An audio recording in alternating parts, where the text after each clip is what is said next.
বাংলাদেশের রক্ত নিয়েও সিন্ডিকেট শুরু হয়ে গেল ভাই। হসপিটালে রক্ত থাকার পর বলে রক্ত নাই। আসলে বাংলাদেশে জন্মগ্রহণ করে আমরা করছি জীবন সবচেয়ে বড় ভুল, আমাদের বাপ মা করছে ভুল। সুপ্রে সরকার বানাইছি আমরা, সেনাবাহিনীর হাতে সরকার দিছি, তারা বাংলাদেশের বালের উন্নয়ন করতে পারে না। তারা 36 দিন পর তারা এনসিপি গঠন করে। তুলায় অভিশপ্ত না, অভিশপ্ত বাংলাদেশের রাজনীতি। রাতের বেলা লাশ গুম কইরেন না। মৃত সাগর বানাই দিতে আল্লাহ 2 মিনিট ভাবে নাই। ফেরাউন্ডে পানিতে ভাসাই দিতে আল্লাহ 2 মিনিট ভাবে নাই। আমরা তো পাপিষ্ঠ জাতি, আমরা তো খারাপ জাতি, আমাদের ডুবাই দিত আল্লাহ 2 মিনিটও ভাববে না। আপনাদের বলা আর এই যে নিজের গালে নিজে এইভাবে থাপ্পড় দেওয়া ভাই সেম কথা। ব্যথাটা নিজের উপরই, থুতুটা নিজের উপরই পড়ে। উপদেষ্টারা আসতেছে 20টা করে গাড়ি নিয়ে আসতেছে, উত্তরার রাস্তা বন্ধ করতেছে, সেক্টরের রাস্তাগুলো বন্ধ করতেছে। এতে যাদের যেই সন্তানগুলো আহত হয়েছে, নিহত হয়েছে, তাদের বাবা মাদের ঢুকতে দিতেছেন না আপনারা। তাদের বাবা মারা এখন পর্যন্ত খায় নাই।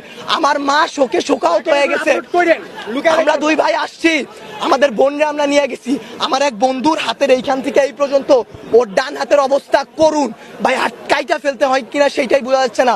আমার ওই বন্ধুরই ছোট ভাই ক্লাস 7-এ পড়তো, ওর ঢাকা মেডিকেলে ভর্তি আছে ভাই। কি করব বলেন? আপনারা যে নিউজ নিতেছেন ভাই, মিনিমাম মারা গেছে 150 থেকে 200-র উপরে। আপনারা নিউজ দিতেছেন এইখানে 10 জন, ওইখানে 1 জন, এইখানে 2 জন। আসলে ভাই বলতে গেলে কি, আমরা উপদেষ্টা আনাইছি, আমরা ইউসুফের সরকার বানাইছি, আমরা সেনাবাহিনীর হাতে সরকার দিছি।